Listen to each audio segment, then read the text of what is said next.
A seleção brasileira acabou.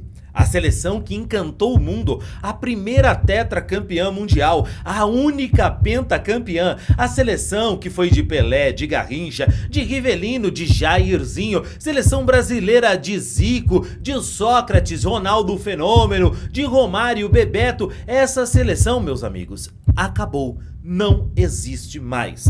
E você pode até pensar que com tudo isso que eu estou falando, eu quero simplesmente polemizar, chamar a sua atenção, não é mesmo? Atrair o seu clique, mas não é isso. Eu vou te provar no vídeo de hoje que essa seleção brasileira acabou, que os valores se inverteram e a culpa não é de A, B ou C, mas de A, B, C, D e todo o alfabeto. Eu vou te mostrar quem são os culpados pela seleção, tá na situação que tá, pra principal esperança da seleção brasileira hoje, vir de alguém que nem brasileiro é. Vou te explicar tudo nesse vídeo. Antes eu quero te pedir, é claro, que se você ainda não é um inscrito no canal, se inscreve aqui agora para apoiar o nosso trabalho, assim você também recebe mais vídeos como esse. E olha, me acompanha até o final desse vídeo, porque assim você vai entender tudo que eu tô dizendo e eu duvido você não concordar comigo no final desse vídeo. Quero lembrar também para você que esse vídeo é patrocinado pela G5 Reis Corretora de Seguros. E meu amigo, é claro que a gente não torce para nada ruim acontecer, mas é sempre bom saber que coisas ruins acontecem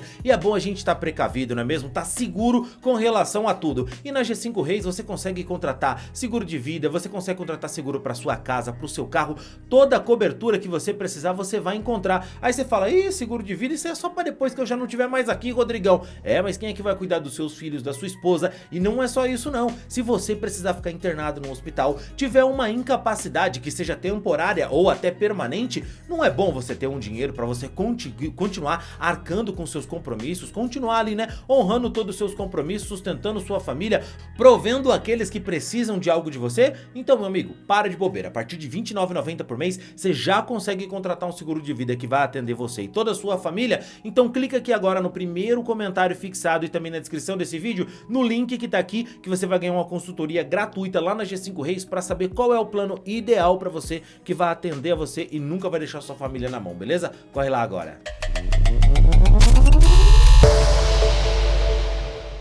A seleção brasileira acabou. Foi com essa sentença que eu comecei o vídeo pra vocês e eu não vou fugir desse assunto. Mas eu quero dizer pra vocês que, claro, não existe um único culpado. Você não pode olhar pra seleção brasileira e dizer foi o Fernando Diniz quem acabou com a seleção brasileira. Não é verdade. Você não pode dizer que foi o Tite. Você não pode dizer nem que foi o Ricardo Teixeira ou que foi o Marco Paulo Del Nero, que foi o Caboclo. Nada disso. Não foi um culpado. Foram todos esses. Todos tiveram a sua parcela de culpa. E se a gente for dividir aqui, a gente tem que dividir isso entre jogadores, também entre cartolas, treinadores e, claro, entre nós também, torcedores. Essa é uma grande verdade, porque foram esses quatro que destruíram a seleção. Eu quero começar falando sobre os jogadores, que embora não é sobre talento que a gente vai falar aqui, porque eu sei que é muito fácil você agora olhar, talvez se você for mais novo ou se for da minha idade, eu tô lá na 3.6 aqui com muita saúde, a gente sabe exatamente o que é esse tipo de discussão.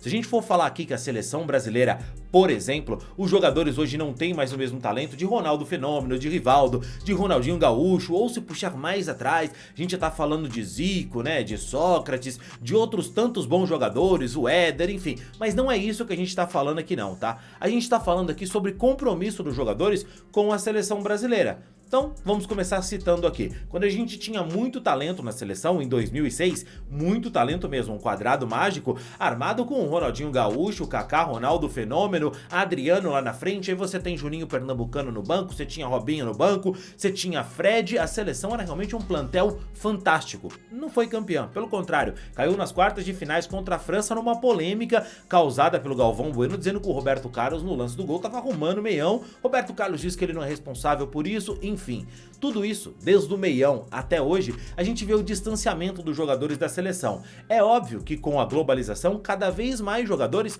foram atuar no futebol europeu. Antes a gente tinha somente os extra classes indo pra Europa, depois os bons jogadores também iam, e depois passaram aí os medianos e hoje até jogadores que a gente não acha tão bom vão pro futebol europeu. Vou dar um exemplo, o jogador do São Paulo, o Douglas, lembra dele? O Douglas lateral, que era sofrível o Douglas, né? Muitas vezes errando muito, foi jogar no Barcelona, depois fez carreira lá na Turquia, hoje já tá aposentado. Então você olha e vê exatamente isso que eu tô falando. É um cara que por aqui ele já nem era tão bom assim e fez carreira na Europa. É muito comum, então os jogadores acabam tendo esse distanciamento do futebol brasileiro. Existem jogadores convocados que o público em geral nem acompanha no futebol do exterior. Por exemplo, quantas pessoas vocês acham que estão acompanhando o Carlos Augusto na Inter de Milão, ou que estão vendo de repente o João Pedro jogar no Brighton? São mercados completamente assim que, embora o público que seja mais apaixonado consuma a Premier League, acompanhe lá a Série A italiana, os jogadores estão completamente desfocados aqui da realidade do futebol brasileiro. Então é óbvio que a torcida não se sente próxima da seleção brasileira,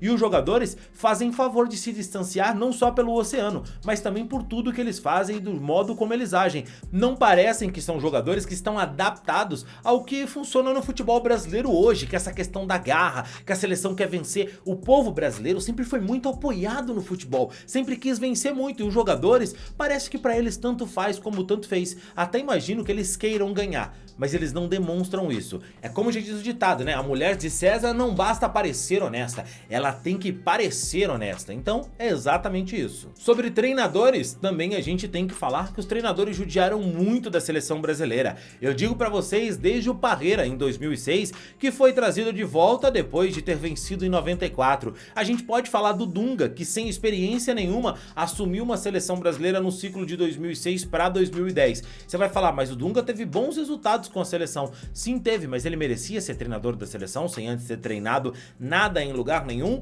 E a CBF continuou fazendo atrocidades, colocou o Mano Menezes, o Mano Menezes depois 2 anos ali, 1 ano antes da Copa das Confederações, né, acabou caindo do comando para trazer de volta um Filipão com o Parreira para a Copa do Mundo de 2014, onde a gente acabou sofrendo um vexame histórico. Depois disso, devolve a seleção pro Dunga, tira a seleção do Dunga, dá a seleção pro Tite, mantém o Tite tá indo bem na seleção brasileira, mas não ganha a Copa do Mundo, mantém o Tite. Depois o Tite sai, coloca-se um interino, o interino não vai bem, põe outro interino e se humilha para a chegada de um treinador estrangeiro. Gente, é uma atrocidade. É óbvio que o público, o torcedor da seleção olha tudo isso e fala assim, meu Deus, colocaram o Dunga, trouxeram o Parreira de volta, o Filipão não.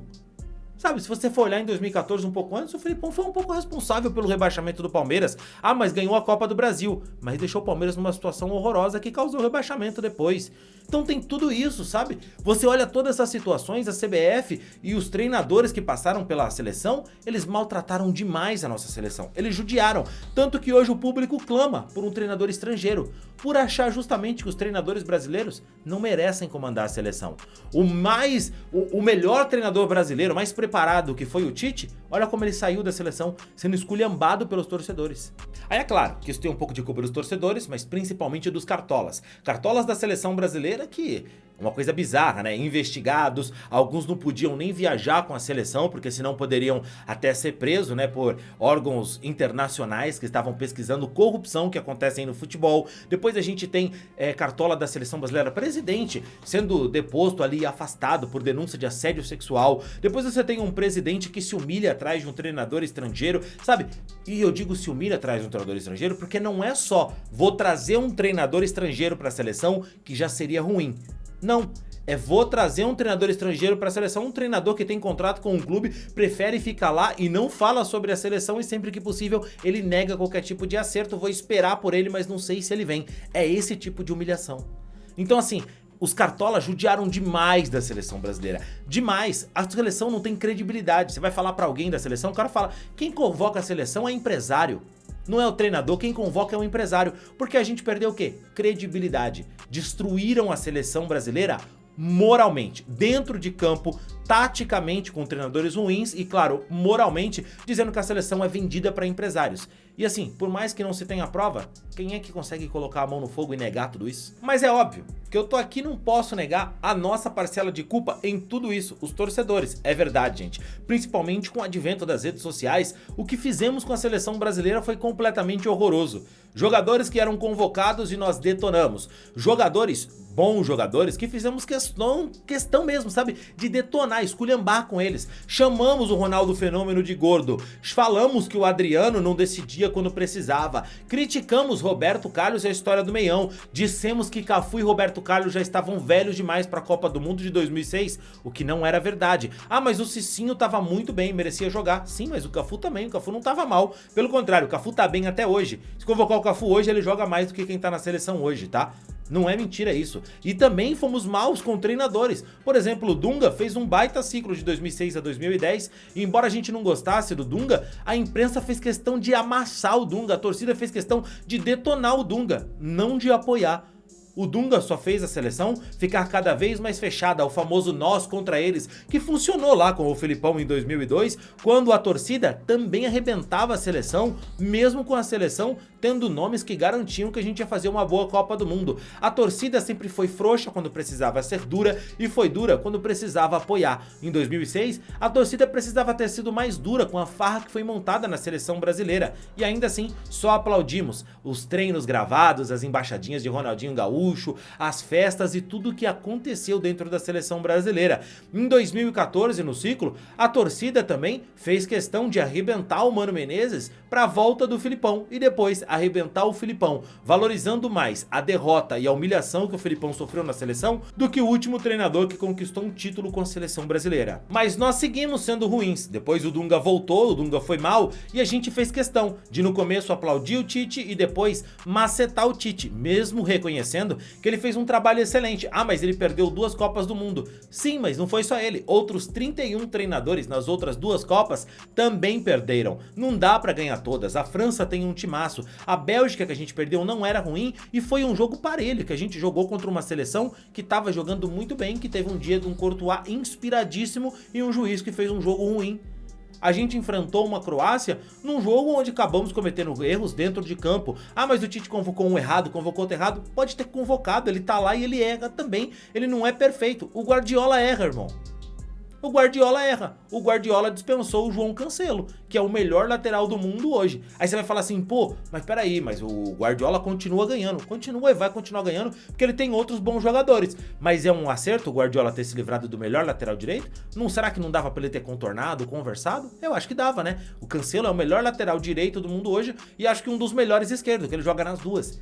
Então todo mundo erra o bom, erra o ruim. Agora o que não dá pra juntar é a gente ver que a seleção brasileira acabou. E são 4 os culpados por tudo isso. São os jogadores, são os treinadores, são os cartolas e os torcedores têm a sua culpa. Agora, por exemplo, todos nós colocamos o Diniz no céu, no paraíso. Olha o famoso tweet do André Hernan dizendo: Ancelotti, pode cumprir o seu contrato que nós já temos treinador depois do 5-1 na Bolívia. E depois da derrota para a Argentina, seguida de várias outras que tivemos antes, é claro, todos estão dizendo que o Fernando Diniz é o pior treinador do mundo, incluindo eu não gosto mesmo do Diniz, tá? E tudo que eu posso dizer é exatamente isso. Os torcedores têm sua parcela de culpa e a nossa parcela não é pequena. É de 25%, tal qual dos outros. E você fala, tá, Rodrigão, mas por que você disse que a seleção brasileira acabou? É só uma fase ruim. A seleção brasileira acabou. Porque a nossa última esperança hoje, sabe de onde vem? Dos jogadores que estão jogando no futebol europeu e de um treinador estrangeiro, do Ancelotti.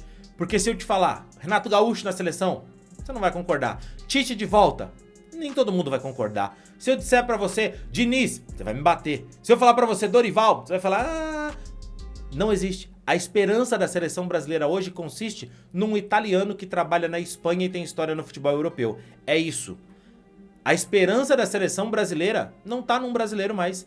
Tá nos jogadores que atuam no futebol europeu, esses são brasileiros, mas atuam no futebol europeu, e num treinador estrangeiro.